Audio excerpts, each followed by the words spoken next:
Morning. आज हम देखते हैं next topic, homogeneous heterogeneous mixture क्या होता है। ये सारी चीजें हमने देख ली है। मिक्सचर एंड कंपाउंड क्या होता है वो देखा था। इम्प्योर का टाइप था मिक्सचर। मिक्सचर का टाइप है homogeneous mixture and heterogeneous mixture. क्या होता है होमोजीनियस हेटेरोजीनियस हमने देखा था ना। होमोजीनियस में सेम फेज मिक्स हो जाता है complete, solute and solvent. Heterogeneous में क्या होता है दो फेज या दो से ज्यादा फेज, डिफरेंट फेजेस दिखाता है। होमोजीनियस को we can say solution as well, solution भी बोल सकते हैं, सॉल्यूशन और ट्रू सॉल्यूशन, ठीक है। हेटेरोजीनियस के भी दो फर्दर क्लासिफिकेशन है, दो और टाइप्स है, कोलॉइड्स एंड सस्पेंशन। कोलॉइड्स या फिर कोलॉइडल सॉल्यूशन, सस्पेंशन और सस्पेंडेड सॉल्यूशन, ठीक है। तो ये तीनों क्या होता है भाई, आज इसके बारे में ही हम पढ़ने वाले हैं। तो कुछ पॉइंट्स दिए हुए हैं जिसके बेसिस पे हम ये क्लियर कर सकते हैं। जैसे particles are very small, solution के जो पार्टिकल्स आप देख सकते हो यहाँ पर कितने छोटे छोटे होते हैं, वेरी स्मॉल। कोलॉइडल के सॉल्यूशन पार्टिकल्स आर स्मॉल, इससे थोड़ा बड़ा होता है, मीडियम साइज होता है, लेकिन छोटा ही है वो भी, ठीक है। एंड सस्पेंशन का देखो पार्टिकल्स आर लार्ज। इन दोनों के कंपैरिजन में जो इसके पार्टिकल्स होते हैं वो बड़े बड़े होते हैं। यहाँ पर देख सकते हो ये सारे पार्टिकल्स है ना। तो अच्छा, अब इसमें से आप कैसे देखेंगे कैसे डिफर करता है तीनों, सॉल्यूशन में कैसे पहचानेंगे, है ना। पार्टिकल की साइज कितनी होनी चाहिए तो उसको स्मॉल बोलेंगे, कितनी होनी चाहिए तो उसको हम लार्ज बोल सकते हैं, या कितनी होगी तो उसको मीडियम बोलेंगे। तो कुछ पॉइंट्स से डिस्कस करते हैं, देखते हैं। पार्टिकल्स आर वेरी स्मॉल, कितनी साइज है, लेस देन 10⁻⁻⁹ मीटर, मतलब 10⁻⁻⁹ मीटर, नैनोमीटर बोल सकते हो, है ना। उतना इसका साइज होता है, उससे भी कम, लेस देन, है ना। तो इसकी साइज क्या होती है, लेस देन 10⁻⁹। नेकेड आई से भी इसको हम नहीं देख सकते, इसकी जो पार्टिकल्स है उसको हम नेकेड आई से नहीं देख सकते। जैसे सॉल्ट को अगर मैं पानी में डालूंगी तो वो पूरा मिक्स हो जाता है ना। उसके पार्टिकल्स दिखते हैं क्या, नहीं, बहुत छोटे होते हैं। कोलॉइडल में क्या होता है, कोलॉइडल सॉल्यूशन का 1 to 100 नैनोमीटर, 10⁻⁻⁹ to 10⁻⁻⁷ मीटर के बीच में इसकी साइज होती है।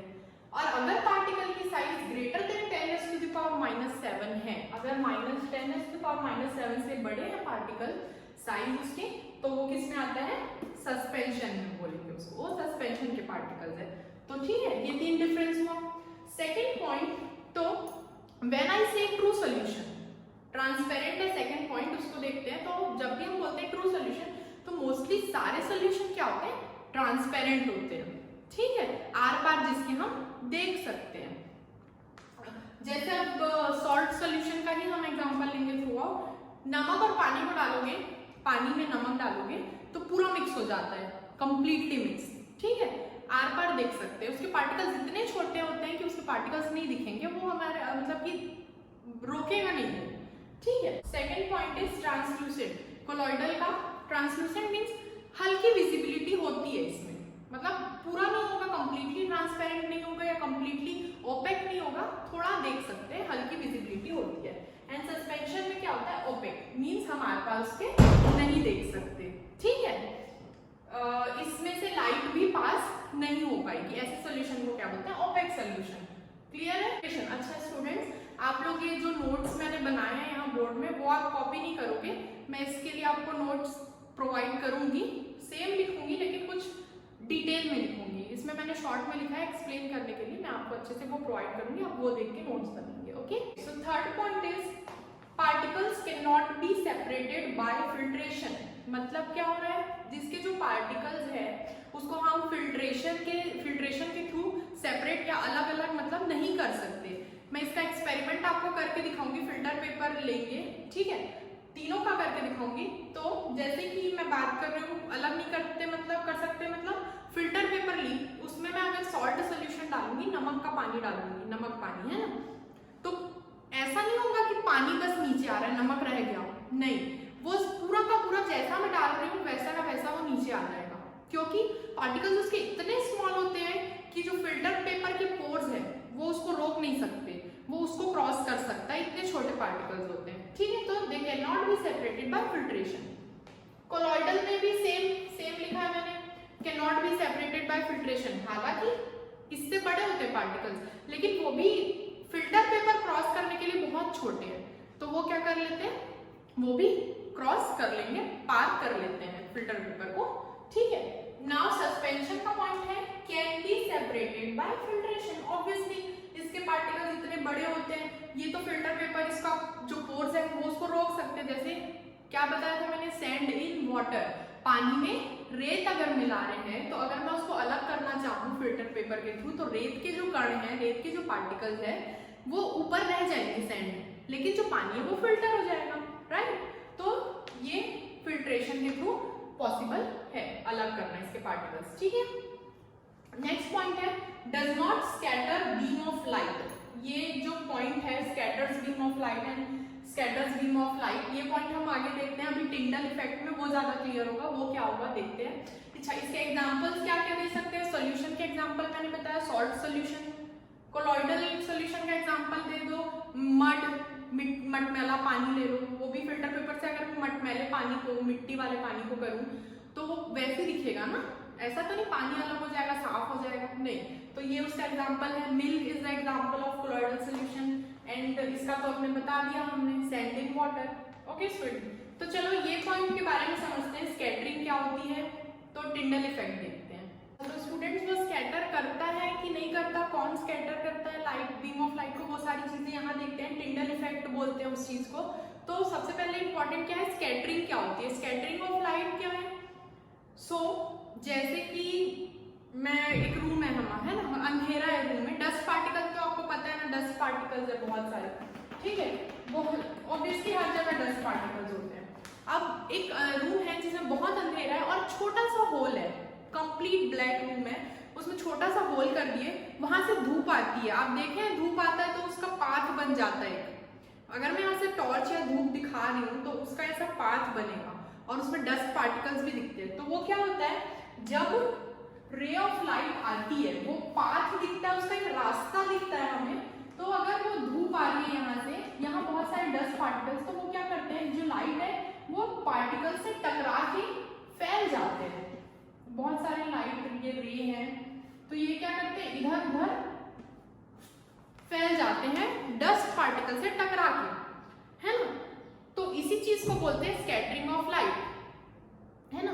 तो इसको हम क्या बोल सकते हैं, it is the process of spreading of light when it incident on a very small tiny particle, that is called as scattering of light. Clear हो रहा है आपको ये। तो इसी चीज को वो देखना, उसका जो पाथ रहता है वो लाइट क्या होती है, फैल जाती है अंदर आने के बाद, क्योंकि वो क्या होता है, अब देखो इतना सा होल है तो लाइट इतनी ही आनी चाहिए ना थ्रू आउट, वो क्या होता है थोड़ा फैल जाता है लाइट, क्यों, क्योंकि डस्ट पार्टिकल से वो टकरा जाता है। इसी चीज को बोलते हैं scattering of light. Now what is Tyndall effect. तो यहाँ पर देखो एक इमेज देती हूँ मैं, यहाँ पर एक जो है वो ट्रू सोल्यूशन है उस साइड वाला, और ये जो है वो कोलॉइडल सोल्यूशन है। आप देखो जो लाइट पास करा रहे हैं वहां से, तो वो ट्रू सॉल्यूशन को क्रॉस मतलब वो कर ही देगी, उसमें स्कैटरिंग क्यों नहीं होती, क्योंकि उसके पार्टिकल्स इतने छोटे कि वो मतलब वो टकराता नहीं है लाइट उससे, वो बहुत छोटे हैं, इसलिए उसमें शो नहीं हुआ है। सेकंड कोलॉइडल सॉल्यूशन जो दिख रहा है आपको, उसमें देखो लाइट क्या है, पास होके यहाँ दिख रही है हमें, है ना। तो वो जो लाइट है वो क्या हो रही है, पार्टिकल से, वहां जो कोलॉइडल सॉल्यूशन के पार्टिकल्स है, डस्ट पार्टिकल्स, सॉरी पार्टिकल्स है जो उसमें, उससे वो टकरा के स्कैटर हो रही है, ठीक है, और वो आर पार कर दी उसको। तो यही है टिंडल इफेक्ट बोलते हैं इसको। तो ट्रू सॉल्यूशन टिंडल इफेक्ट नहीं शो करता, स्कैटरिंग नहीं करता, जबकि कोलॉइडल करता है। और जब कोलॉइडल के पार्टिकल्स टिंडल इफेक्ट कर रहे हैं, स्कैटरिंग ऑफ लाइट कर रहे हैं, तो ऑब्वियसली सस्पेंशन के पार्टिकल्स तो बड़े होते ही हैं, उससे तो लाइट टकराएगी ही, है ना। तो वो भी क्या करता है, स्कैटरिंग शो करता है। Scatter, it also scatters the beam of light. Okay students, यहाँ पर एक वीडियो देख लो, इस चीज को समझने के लिए और क्लियर हो जाएगा। ओके अच्छा, तो देखो स्टूडेंट्स, यहाँ पर 2 ग्लास ऑफ वाटर है, ठीक है, और हम इसमें क्या कर रहे हैं, लेजर लाइट पास करवाएंगे। पहले वाले में थोड़ा सा शुगर मिक्सड है और दूसरे वाले में अभी कुछ भी नहीं है। तो अभी क्या हो रहा है, लेजर लाइट की पाथ दिख रही है क्या, नहीं, इट्स नॉट विजिबल। तो अब हम यहाँ सेकेंड ग्लास में थोड़ा सा मिल्क ऐड करेंगे। तो देखो जैसे ही मिल्क मिक्स किए, पाथ क्या हो गई उसकी, विजिबल हो गई, दिखने लग गई। क्यों, क्योंकि जो मिल्क है उसके पार्टिकल्स थोड़े बड़े हैं और वो क्या हो रहा है, लाइट उससे टकरा के स्कैटर हो रही है, फैल रही है और हमें विजिबल होने लग जा रही है ना। तो यही होता है टिंडल इफेक्ट। क्लियर है स्टूडेंट्स?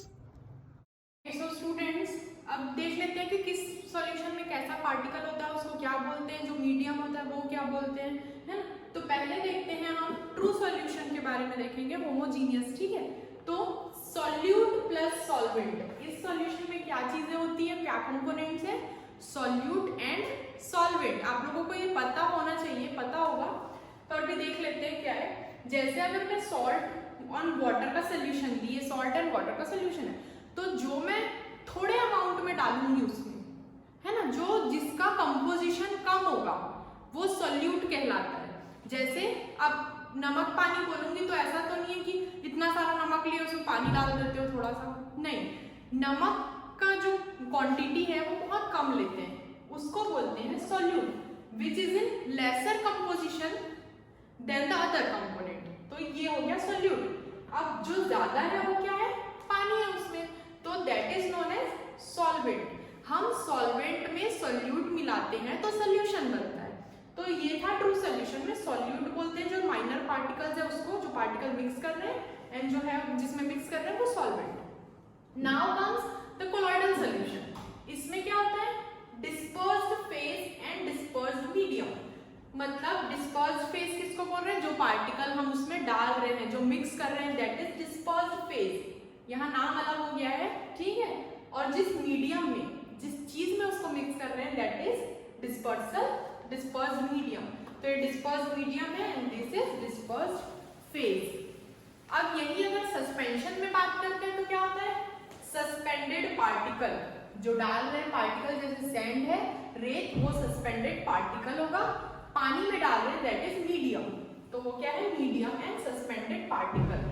तो ये क्लियर हो गया किसमें क्या होता है। कॉमन एग्जांपल्स ऑफ कोलॉइड्स या फिर टाइप्स ऑफ कोलॉइड्स, क्या क्या टाइप के कोलॉइड्स है, अगर किस फेज में, किस मीडियम में, किस फेज को मिलाया जाएगा तो वो क्या कहलाएगा, ये देखते हैं ना। तो अगर पहला देखो, जैसे कि लिक्विड जो है वो फेज है और मीडियम क्या है, गैस है। मतलब क्या, पूरा गैस है, उसमें लिक्विड के कुछ पार्टिकल स्प्रे किए गए हैं, है ना। तो उसको क्या बोलेंगे, उसको हम बोलते हैं एरोजॉल।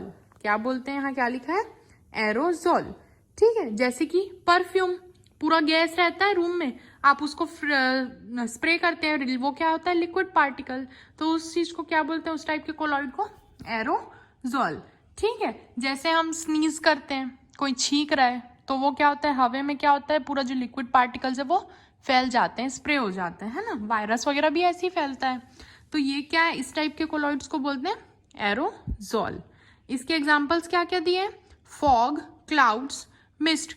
क्या है, क्लाउड भी क्या है, हवा में क्या है, पानी की कुछ ड्रॉपलेट्स है, वाटर ड्रॉपलेट्स, है ना, ठीक है। नेक्स्ट क्या लिया है, सॉलिड इन गैस, मतलब पूरा गैस है, उसमें सॉलिड के कुछ पार्टिकल्स, बहुत छोटे छोटे सॉलिड पार्टिकल्स, तो उसको भी क्या बोलते हैं, एरोजॉल बोलते हैं।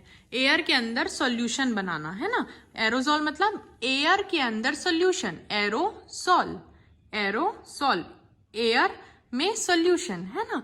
तो जैसे गैस या लिक्विड में, गैस में अगर लिक्विड भी डालेंगे या सॉलिड भी डालेंगे तो दोनों क्या कहलाएगा, दोनों एरोजॉल ही कहलाएगा।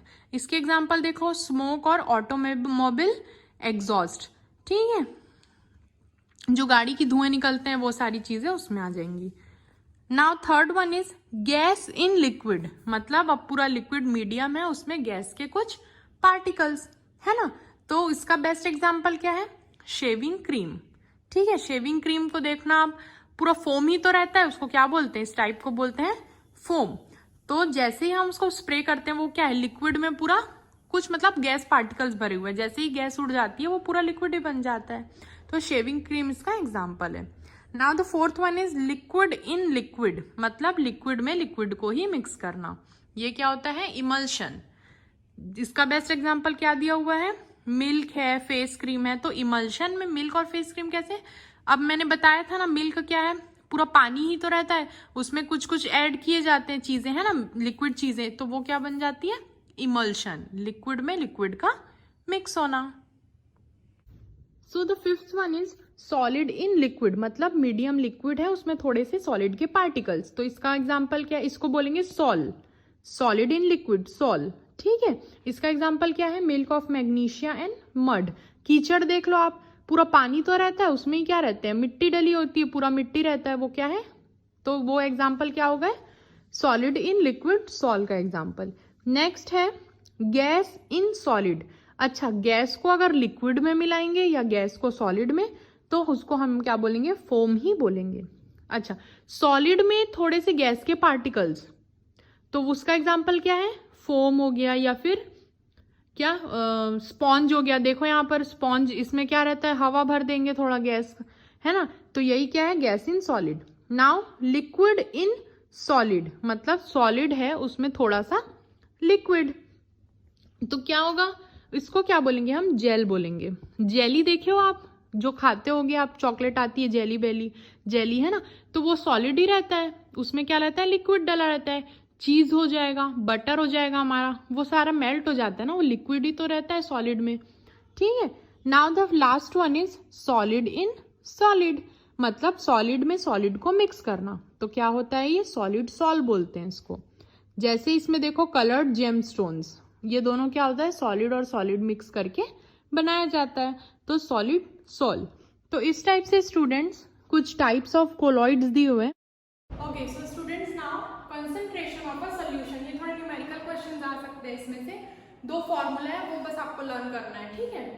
तो concentration of solution, there are various ways of expressing concentration of solution. Concentration of solution को एक्सप्रेस करने के बहुत सारे तरीके हैं, लेकिन हम सिर्फ आपके जो सिलेबस में है दो मेथड्स हैं। क्या क्या है, let's see. First one is mass by mass percentage of a solution. First क्या है, mass by mass percentage of solution. अगर ये लिखा हुआ है क्वेश्चन में या मास दिया हुआ है दोनों क्वेश्चन में, तो आप इस मेथड से बनाएंगे। क्या है इसमें, मास of solute upon mass of solution into 100, ये इसका फॉर्मूला है। मतलब जो सॉल्यूट आप जो मिक्स कर रहे हो उसका मास, वेट क्या है, ग्राम किलोग्राम, अगर ये ग्राम में है तो ये भी ग्राम में होगा, ये किलोग्राम में है तो वो भी किलो, मतलब दोनों का जो क्वांटिटी है, फिजिकल क्वांटिटी, वो सेम होना चाहिए, ओके। तो ये मास उसका, एंड मास ऑफ सॉल्यूशन का मतलब सॉल्यूशन लिखा है यहाँ पर, ठीक है, मतलब सॉल्यूट प्लस सॉल्वेंट, जो आपका सॉल्ट है अगर प्लस वाटर, दोनों को मिला के जो उसका वेट आएगा, मास आएगा, वो आप यहाँ पर पुट करेंगे, ठीक है, ऐड होगा दोनों। और ठीक है, तो सॉल्यूट एंड सॉल्वेंट इनटू 100 कर देंगे तो इसका परसेंटेज आ जाएगा। नाउ द सेकंड मेथड क्या है, मास बाय वॉल्यूम। क्या है, mass by volume percentage of a solution, मतलब mass of solute upon volume of solution into 100। Mass of solute जो वही जो आप मिक्स कर रहे हैं, सॉल्यूट डाल रहे हैं जो, उसका mass plus volume of solution. जैसे कि मैं आप बताती हूँ, आपका एक कंटेनर है ना, कंटेनर लिए यहाँ पर है पहले से सॉल्वेंट, इसमें आप डाल दिए सॉल्यूट, तो ये दोनों ऐड होगा, तब ये बात करेंगे मास ऑफ सॉल्यूशन में दोनों ऐड करेंगे, क्योंकि अगर इसमें हम कुछ ऐड कर रहे हैं तो उसका मास ऑब्वियसली बढ़ेगा, तो वो ऐड होके दिखाएंगे।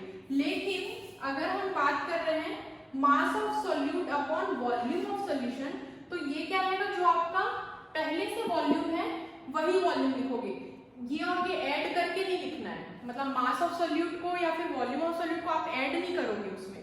कैसे, देखो अगर यहाँ पर पानी है, उसमें मैं कुछ नमक के पार्टिकल्स डाल रही हूँ, तो क्या ये वॉल्यूम इतना हो जाएगा बढ़ के, वॉल्यूम उसका इंक्रीज होगा क्या? अगर ये 1 लीटर है तो ये 1 लीटर ही रहेगा, उसका जो नमक पड़ रहा है या कोई पार्टिकल आ रहा है वो क्या करेगा, जो स्पेस उसमें खाली है वो जगह कैरी करता है, वो उस स्पेस को ऑक्यूपाई करेगा, ना कि इसका और वॉल्यूम बढ़ाएगा। ठीक है, तो आप चाहे आप क्या करोगे, मास ऑफ सॉल्यूट प्लस नहीं करोगे, आप खाली जो ओरिजिनल इसका वॉल्यूम रहेगा आप वो लिखेंगे। वॉल्यूम इंक्रीज नहीं हो रहा है, सेम रहेगा, बट मास क्या हो जाता है, इंक्रीज हो जाता है, वेट उसका बढ़ जाएगा। ओके स्टूडेंट्स, तो ये था 2 फॉर्मूला, कंफ्यूजन नहीं है इसमें, कुछ एकदम क्लियर है। ओके, तो यहाँ पर क्वेश्चन क्या है, a solution contains 40 gram of common salt solution क्या कंटेन कर रहा है, सोल्यूट कितना है 40 gram of common salt in 320 gram of water, मतलब 320 ग्राम 320 ग्राम ऑफ वाटर में हम 40 ग्राम कॉमन सॉल्ट डाले हैं। Calculate the concentration in terms of mass by mass percent, क्या करना है मास बाय मास परसेंट, ठीक है। तो स्टूडेंट्स यहाँ पर हमको पहले क्या लिखते हैं गिवन, क्या क्या गिवन है, मास ऑफ सोल्यूट दिया हुआ है हमें जो मिक्स हो रहा है, सॉल्ट है जो है ना, कितना है वो 40 ग्राम दिया हुआ है। मास ऑफ क्या दिया है, सॉल्वेंट दिया हुआ है, मतलब किस में मिक्स हो रहा है, अगर मान लो वो वाटर है, वाटर ही दिया है ना, तो वो कितना है 320 ग्राम भी दिया हुआ है क्वेश्चन में। अब क्या निकालना है मास बाय मास परसेंट, तो मास बाय मास परसेंट का फॉर्मूला क्या है, mass of solute upon mass of solution. तो हमें मास ऑफ सोल्यूट और सॉल्वेंट तो पता है, लेकिन दोनों का मिक्स सोल्यूशन का मास पता है क्या, नहीं, तो वो निकाल लेते हैं इजी, मास ऑफ सोल्यूशन क्या होगा, मास ऑफ सोल्यूट, आप पूरा पूरा लिखेंगे ठीक है, शॉर्ट में नहीं, प्लस मास ऑफ सॉल्वेंट, दोनों को मिलाएंगे तो कंप्लीट सॉल्यूशन का मास बन जाएगा 40 प्लस 320 कितना आ गया 360 ग्राम। ये है कंप्लीट मास ऑफ सॉल्यूशन। अब फॉर्मूला में मास ऑफ सोल्यूट चाहिए दिया हुआ है, मास ऑफ सॉल्यूशन दिए चाहिए निकाल लिए, फॉर्मूला में क्या करना है पुट करना है, मास बाय मास परसेंट में क्या आएगा mass of solute upon mass of solution into 100, ये था हमारा फॉर्मूला। पुट करेंगे इसमें क्या आएगा 40, मास ऑफ सोल्यूट क्या है, mass of solute 40 gram, mass of solution 360 into 100, ठीक है। आप इसको सॉल्व करेंगे तो कितना आएगा 11.1% इसका आंसर आ गया। इसको सॉल्व करके देख लेंगे। ओके स्टूडेंट्स, तो ऐसे निकल गया, क्या निकला मास बाय मास परसेंटेज। यहाँ पर आप लिखोगे ना फॉर्मूला के आगे mass by mass percentage of solution, फिर ये फॉर्मूला लिखोगे आप डायरेक्ट नहीं, कैसे mass by mass percentage of solution is equal to this, and then हम फॉर्मूला पुट करें तो हमारा आंसर आ गया ये। क्लियर है स्टूडेंट्स? तो ऐसा सॉल्व करना, और भी क्वेश्चन मैं आपको दे दूंगी, आप प्रैक्टिस करें। Okay students, thank you.